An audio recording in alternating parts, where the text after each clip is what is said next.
Broadcasting from the business capital of the world, this is the Podcast Business News Network. Welcome back, our professional of the year. Excited to have Aletheia Marriage Counseling joining us and the director back again. It's Jim Ramsey. He joins us here to talk today more about the work that he does and has been doing for many years, since 1974, as a licensed marriage and family therapist. And excited to have him talk more about the counseling he offers in person and online, just like we're doing today here on a Zoom. How are you? Doing fine. Good to be with you. Oh, thank you for being here. So tell us a little bit about what you do at AlethiaMarriageCounseling.com. Well, you know what? There's no shortage on what to do. A lot of Yeah, people are having marital problems, and that's yeah, what I try to help them with. Yeah. yeah. And time and time again, you've had great success helping many families, many couples, and just want to, bring up that a lot of times there you know, marriages go bad. Some people do cheat, have affairs. So, my question for today to start with is about that. Can you recover from a marriage after, your partner has been unfaithful? Yes, many cases can be solved if the folks are both motivated. They realize that, they got into a bad situation and the affair happened, and they both take some responsibility. Generally, they get emotionally disengaged and lonely before an affair happens. Yeah. Now, the exception to that are people that just believe in open marriage and do things that are not wise that lead to problems that, if they don't believe it's wrong, well, then that they live with that. But usually affairs are not something people look for. Yeah. People are trying to have a marriage and then things go bad and they have vicious circles and they get discouraged and they develop a friendship somewhere and one thing leads to another. And once a couple can realize that we're in deep trouble, and if the one that has had the affair can break it off, then the work can be done to correct things and make the relationship more affair proof. What is the most common thing why somebody strays? What do you see happening time and time again? And again, not making excuses, affairs are wrong, but it does happen a lot and they are recoverable, which I want to talk about. So, what do you see happening the most in a relationship before the partner cheats? Well, the research is very clear. To have a good marriage, you need to connect and continue connecting. You need to feel safe and secure in the relationship. You're courting each other throughout your marriage. You're doing things together. You're laughing and talking and planning and dreaming and so forth. Now, with children, advent of children is very difficult. And sometimes people can't even recover with the adjustments there. And half of the divorces happen the first 7 years. But what can happen is vicious circles develop over the years.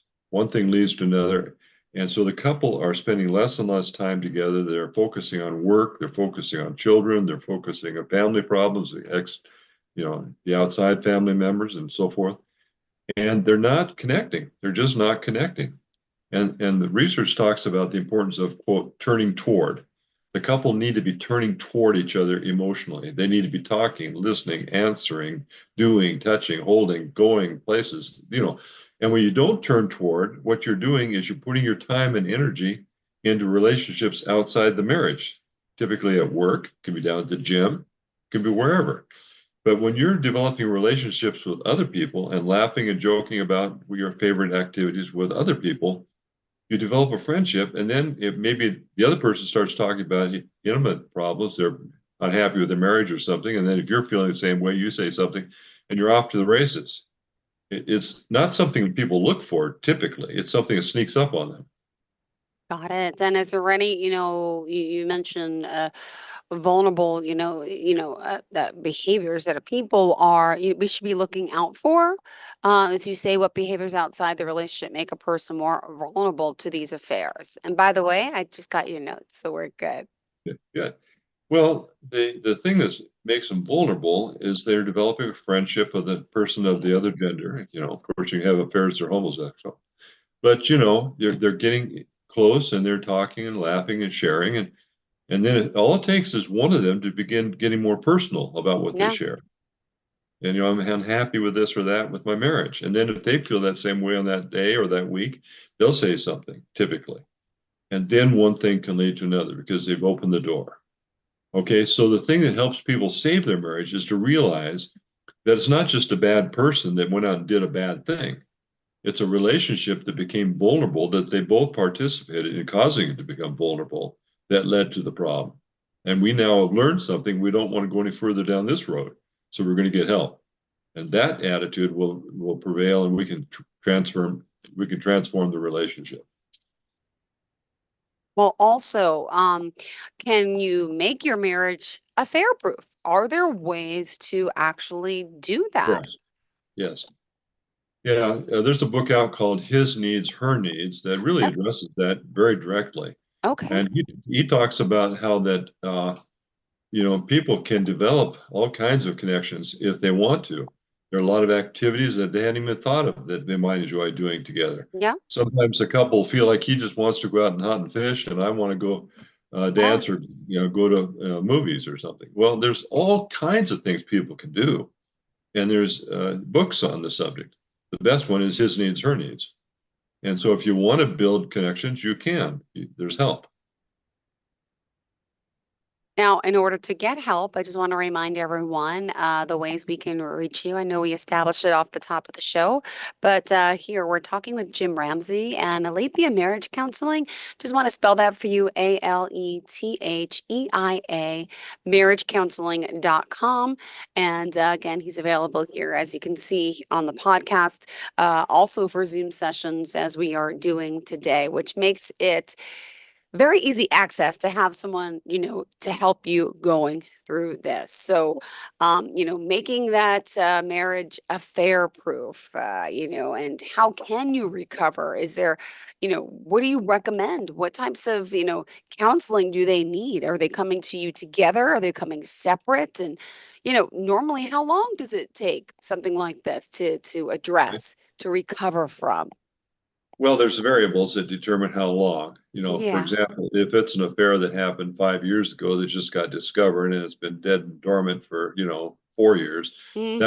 that's not as big a deal as True. something that's gone for 5 years and you just found out and they're still having it. Yeah. Uh, so the point is, if both people really truly want to end that affair, especially the one that's doing it, realize that I do not want to go down this road. I love you and I love my kids and I screwed up. Then there's help. Now, even within the Yeah. research-based material, John Gottman has written a book about affairs and how Yep. they occur and what to do about them. And so there's that even the research-based material addresses this problem and offers help. So you can get help if you want it, but you got to really realize Hmm. that this is serious. You're going to need professional help, and it's worth it because the road that you're going down now is really going to cause more trouble with years going by. Beautifully said. Thank you for that. And also, let's talk a little bit about typical maybe attitudes and perspectives and individual, dysfunctions that can really prevent a couple from saving their marriage. Well, the big problem, and this comes with all sorts of behaviors, but this one is a good example, is trying to identify who the bad guy is. Well, this is Hmm. pretty obviously it's the person that had the affair is perceived as the bad guy. And so we got to do something about this bad guy, get away from him, or, because it's his fault. Yeah. But the truth of the matter is, in most affairs, it's not his or her fault. It's the relationship patterns that have caused the problem. Now, that's not to take away personal responsibility. We still have personal responsibility, but it makes it much harder if the two of you are violating marital practices that are positive and healthy. If you're doing things like being apart for months at a time, Yeah. if you're doing things like uh, having no problem with being alone with people of the other gender, or you don't have any problem with talking to people that you were in love with back in college, there's dumb things that people do that set them up, Yep. you know, and so you need to just have common sense about this and put your energy into your marriage and not be looking for other ways to feel good, whether it's Hmm. drugs, alcohol, or affairs. Those things don't help marriages. And conversations help, being open and honest. Not Right. everybody can, but I feel that is the best way. I have a friend who is married. He's had numerous extramarital affairs. I've known him for 15 years. And I always talk to him, like, not always, but like, and I just say, how do you think she feels? How do you think she is able to handle this, And so go, it's fine, but it's not fine because she doesn't know. Well, she has an idea. So I'm like, but that's not being honest. That's not being upfront. That's let her decide if that's okay because, and my heart breaks for his wife. And at the same time, is whose place is it to say something in a situation like that when you have a group of friends? you know, Mhm. then once you find out, do you become accountable as the friends? Are you supposed to tell? Like, that's another situation. I'm sure people are involved that may be listening today and know of a friend or a family member that is having an affair. When does it become your business and your job, you to do the right thing to tell that person, or is it not? I mean, that's a whole nother situation, Jim. And I know a lot of people out there know people that are, having extramarital affairs. Where's the accountability factor for those of us that know? Very relevant question, Jill. Very good point. I think a lot of that comes down to just exactly how much do you care about this friend of yours? Yeah. You know, our culture is teaching us just everything goes and Yeah. whatever they do is okay. And, you don't have to be, that's not your business. Well, excuse me. If I care about somebody and I know something's happening that could be fixed, if they knew about it, you got to bring it to some kind of a turning point Yep. before anything's going to turn. As long as it just goes on and is okay, well, that's not working. So Yes. I guess I'm kind of old fashioned about this, but I think that there's such a thing as integrity, and there's such a thing as loyalty, and there's such a thing as doing the right thing. And when we do the wrong thing, we suffer the consequences. Wow. All right. Good to know. And for those of you out there, yeah, you got to think about that person. And I think that's most important too. But it's always a hard thing Mhm. dealing with this. I mean, I don't know if you personally ever had anyone that was having an affair because you have that loyalty to your friend and then the other person. But I think honesty is always the best policy. And that's just from me being me. You're the expert here, but I obviously you agree, which is good to hear. Well, you can't help people that aren't asking for help, and often people don't ask for help until it comes down on their, the whole problem becomes open. Then they have a big choice to make. Am I going to divorce or what am I going to do? And I've got 5 kids and they'll think I'm wonderful. And, you know, somewhere along the line, you got to deal with reality. Mm-hmm. Exactly. Well, let's talk a little bit about some um, basic attitudinal and behavioral prereqs, let's say, for both partners in order to successively save their marriage and transform it for the best. Well, there's just fundamentals to being happy in a marriage. You need to do the things you did at the beginning. Now, I'm not talking about the way people do it now in the beginning. The first thing they do is meet in the bar, and the second thing they do that night is have sex. That's not what I'm talking about. But I'm Mm-hmm. talking to court somebody, get to know somebody, know the family, know their friends, know about them, know that you're in love, know there's more than love. There's a lot of attraction interests and activity interests and so forth. And so before God and your friends and family, you make a promise. Now, I know it sounds kind of old fashioned, but that's what marriage is, Mm-hmm. covenant. Yeah. Yeah. And so you enter into a covenant with each other, and then you do the things that you can do to make sure that this relationship grows. Yeah. And there are things you do that grow and things that you do that reduce the connections, make you more vulnerable. And so we live in a day now where there've been enough people divorced and enough pain that people now are saying, I don't want to go through that pain. Of course, one answer is not to get married, which I guess is if you want to do it that way, but that's not exactly the answer because we're designed to be married to somebody. We want to be with somebody that loves us. Yeah, of course. And so if you want to have a marriage and make it work, you read the right books, you go to the right professionals that are trained in helping you, and I know that marriage counseling in the past has had a bad rep because they did Totally. it kind of like they did individual counseling. Just sat Yeah, there and gave you emotional support and try to be an advocate and absolutely. help you. But that's not going to change it. You got to learn what's wrong and what to do differently if you're going to change your marriage. And now we have the research, now we have the specialists, and anybody that's having problems can get help if they want to. And it's Beautiful. a labor of love. If you love somebody, you do the work and you get it fixed and get back on track. Great. Well, let me ask you to remind everyone, Jim, how we can reach out to you, please. Thank you so much.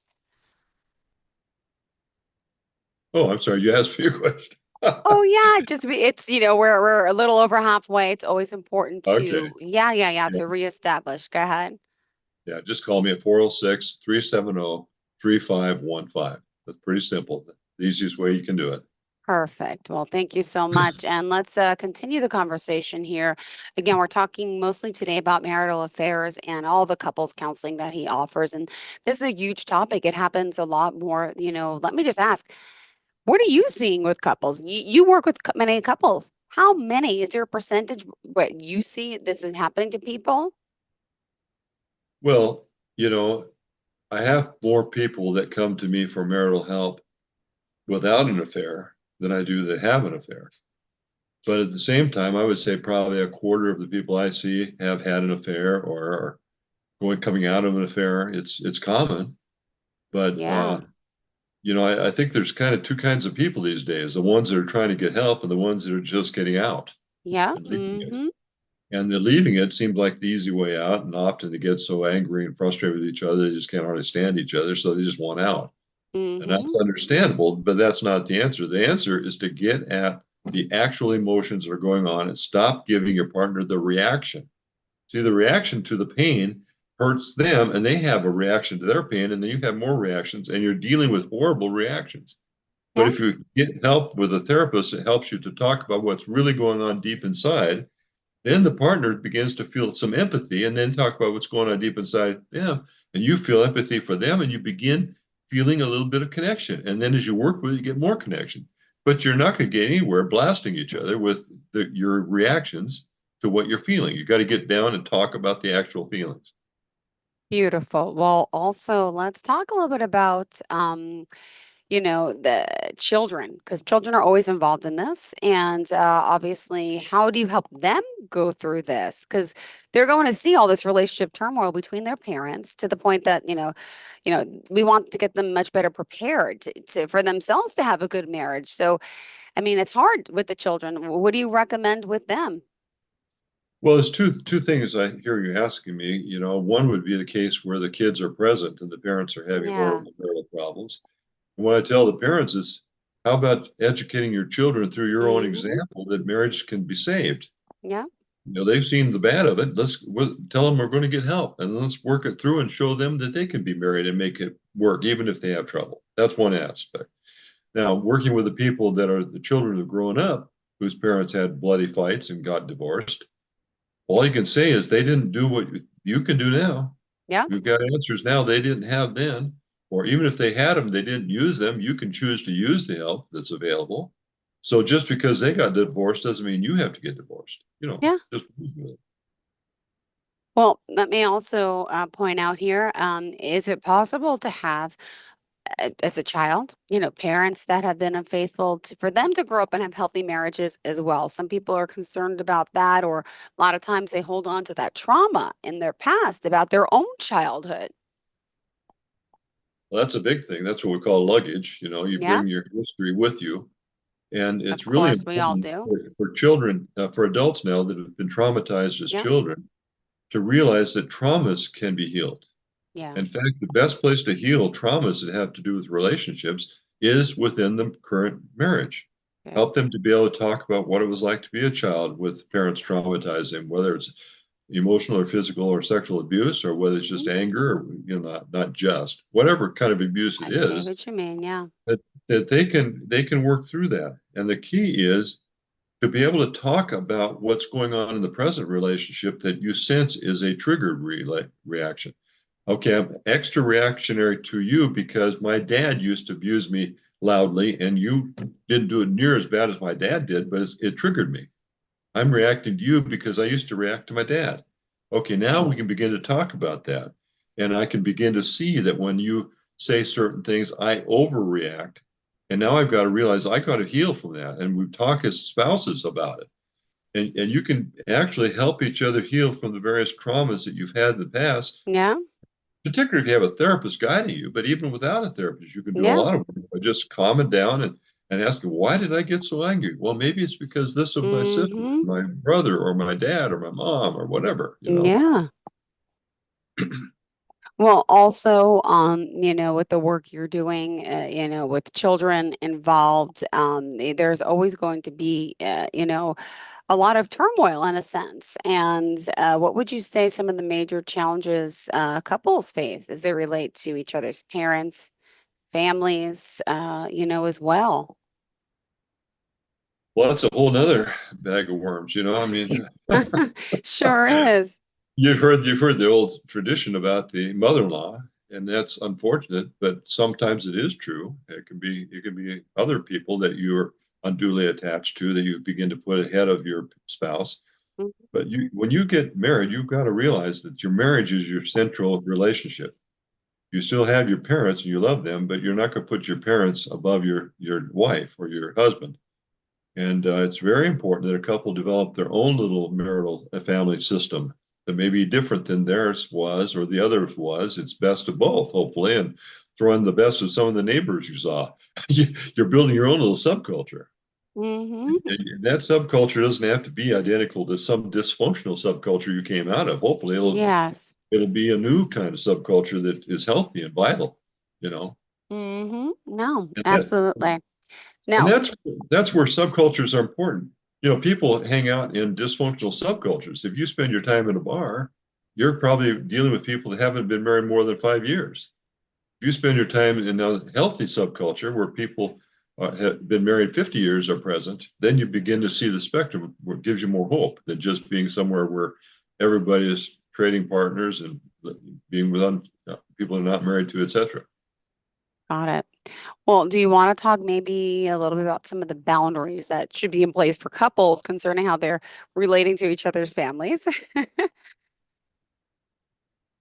Well, again, this may sound traditional or old-fashioned, but a healthy church is a surrogate family.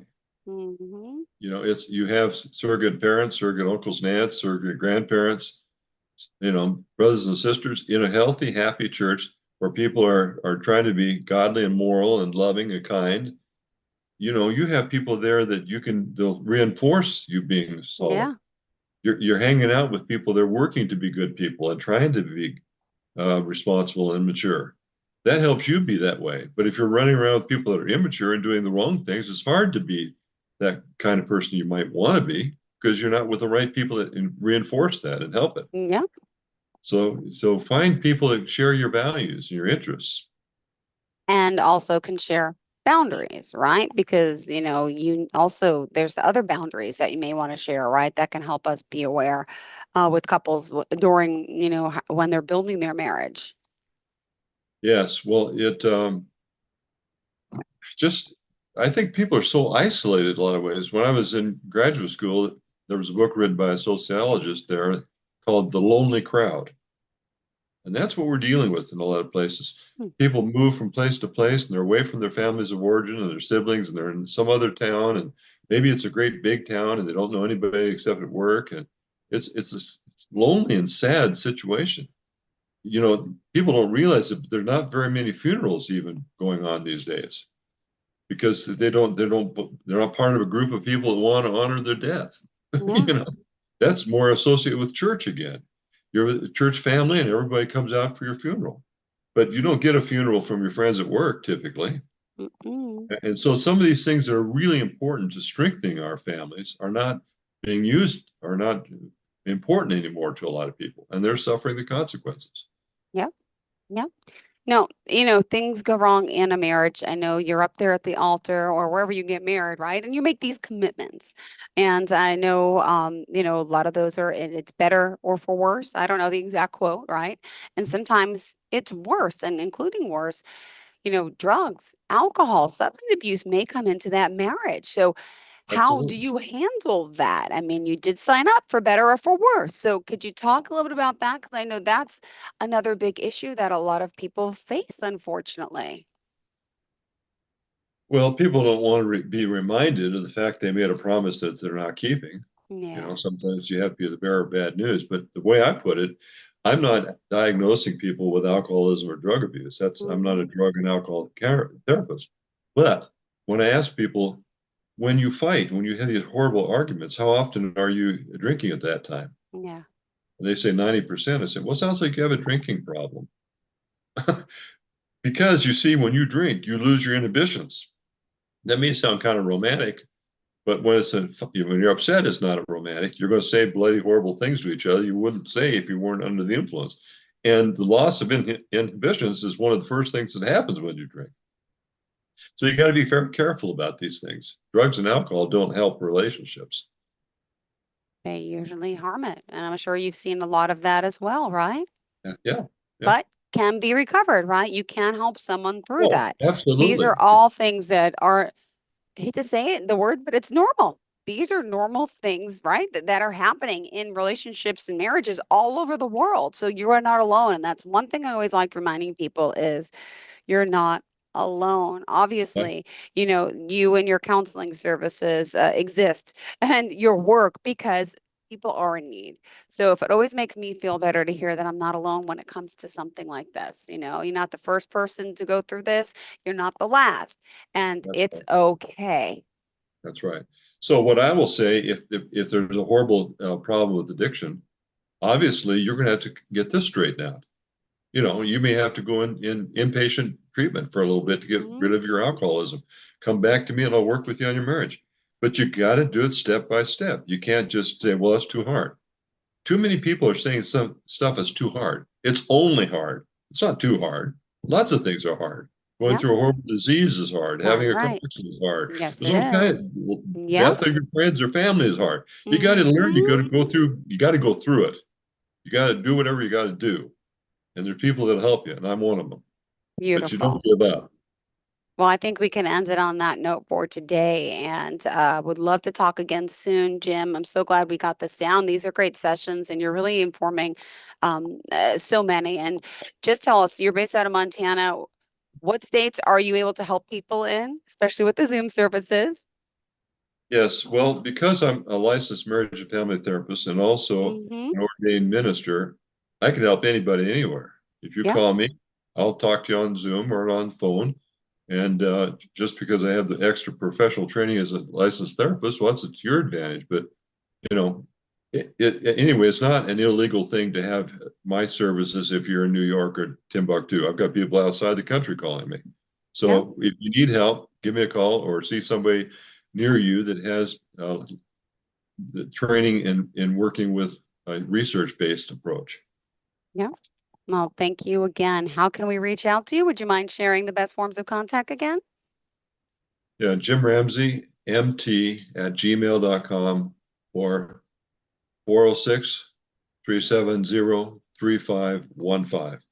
Beautiful. Thank you so much, Jim. Always a pleasure having you here. Great seeing you today and Thank you. another great show, very informative. And I'm wishing you a very happy, healthy rest of your week. And till next time, I guess we'll be back next week and we'll chat more. Great show. Anytime next week. Thank you. Always Bye. a great job, Jim. I'm impressed. Really, I love having you here. Thank you again.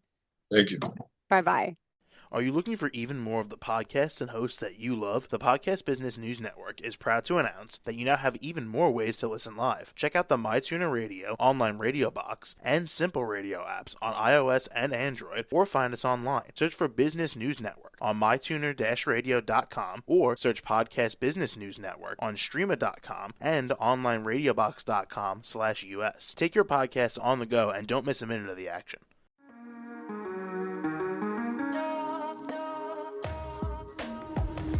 Broadcasting from the business capital of the world, this is the Podcast Business News Network.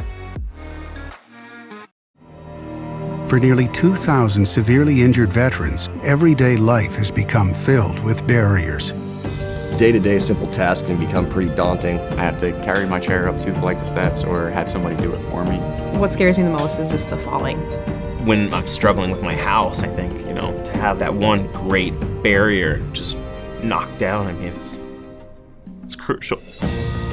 Home for Our Troops is a wonderful nonprofit that builds a Mortgage-free, fully adaptive, handicap-accessible house. And there's no catch. It'll be our very first home that we've ever owned.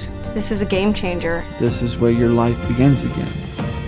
We need you to join us in completing this important mission. Please visit hfotusa.org and help build homes and rebuild lives. Because of you, everything's going to be okay.